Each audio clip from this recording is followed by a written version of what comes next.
Hello crafty friends, I'm Lien from Studio Kato and I'm so glad you're joining me again today. Today's card is a simple Christmas card that I made for Streamside Studios. It's probably the simplest card I have ever made. I'm using the Streamside Studios Little Christmas digital stamp set and I printed 2 of those images onto some Clairefontaine DCP 250 GSM cardstock. And I'm aligning my die around them so I know exactly where they will be on my card. The die I'm using is the largest one from the Wonky stitched rectangles by My Favorite Things, and it has this lovely stitch detail around the edge. I'm going to color in these images with my Faber-Castell Polychromos colored pencils. I love using my colored pencils when working with digital stamps because there's absolutely no worries about smearing the ink. I printed these out with my inkjet printer, so you can use any old printer for the job. To add a little bit of shading to the snowman, I am using a light blue colored pencil, and I am just bringing that in on one side of the image.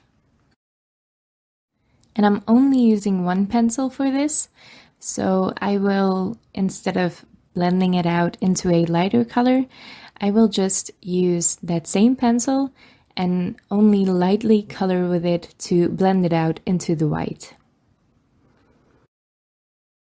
Now I'm speeding up the coloring process for you guys. Everything before this was in real time. I also used a piece of paper to put beneath my card panel. I was noticing that my pencils were picking up some of the texture of my cutting mat. This actually happened in one of my previous videos, I just remembered, but I didn't remember at the time. So I'm going pretty lightly with the blue because I don't want a blue snowman, I just want some shading. And then I'm coloring in all the other little details of the snowman. This set is one of my favorite Christmas sets by Streamside Studios. I love the style of the images, and I think the style actually goes really well with the colored pencils. This wasn't planned, this wasn't part of my thought process when I chose which coloring medium to use, but I think the style looks like kind of like a children's doodle almost. I mean, a really talented child, but still. And I think colored pencils goes really well with that style. For the hat, I'm using some black colored pencil and a cool gray as well. And I'm leaving a spot white to have a little highlight on the top hat. The wonderful thing about these digital stamps is that you can size them however you want. I also flipped an image so it was mirrored because I wanted them to face each other. So there's a lot of freedom with digital stamps. They also come at a great price point, especially at Streamside Studios, and they don't take up any storage in your craft room, which is a big plus in my book. The most difficult part about digital stamps is sizing them to fit correctly on your card or to fit the design you want to make.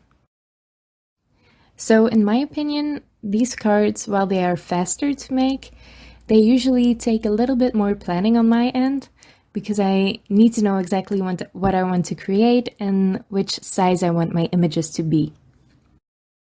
So to plan out my design, I usually insert a rectangle in any image software I use at the time. This switches sometimes I use Canva, sometimes I just do this in Word. But I just insert a rectangle of the same size that I plan my card to be, or in this case, the panel I die cut. And then I just play around with the images in that rectangle, so I know exactly where I want them to be placed and how big I want them to be. Now I added in some details to the eyes and to the deer with a white gel pen, and I'm also adding a simple drop shadow with a gray pencil. And that's the coloring part pretty much done. The only thing I still have to color is the stars, and I'm doing that with a gold metallic Posca paint pen.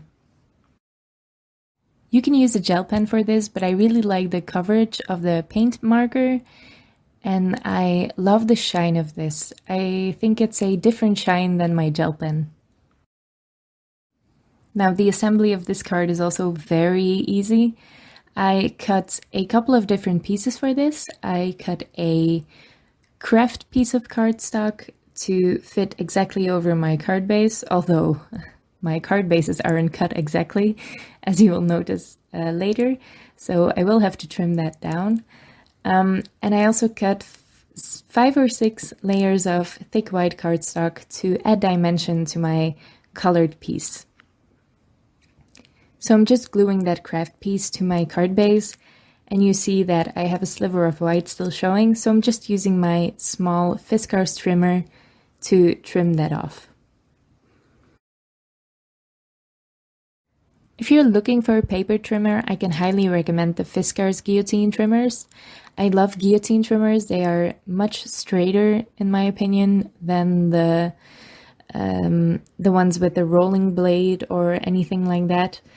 I think the guillotine trimmers are more trustworthy for an even cut. And I have great experience with the Fiskars trimmers. I have the small one and I have a huge one that will also cut the 12 by 12 scrapbook pages. It's amazing. It does take a lot of space, but I think it's worth it to get a nice trim. Anyway, back to the card. As you see, I'm just gluing everything together with my Barely Art Precision Craft Glue. Still not used to saying that name, it's so long. And then I will glue that all down to my card. And that basically finishes up the card. But as usual, I will also make a matching envelope. So I'm just lining that up centered, and when you have a matting layer, it's really easy to line things up just because you only have to look at the bottom. Just make sure you have 2 even corners and you're golden. So for this envelope, I am using the same craft paper as I used for my matting layer, and I am following the directions of my We Are Memory Keepers 123 punch board to make an A2 sized envelope. I'm scoring everything, I am punching like the directions tell me to, and then I can fold the envelope. I have to admit that I haven't been making matching envelopes for a very long time. I basically started because I ran out of colored envelopes and didn't want to buy any more. I do have a lot of patterned paper lying around, which is perfect for matching envelopes.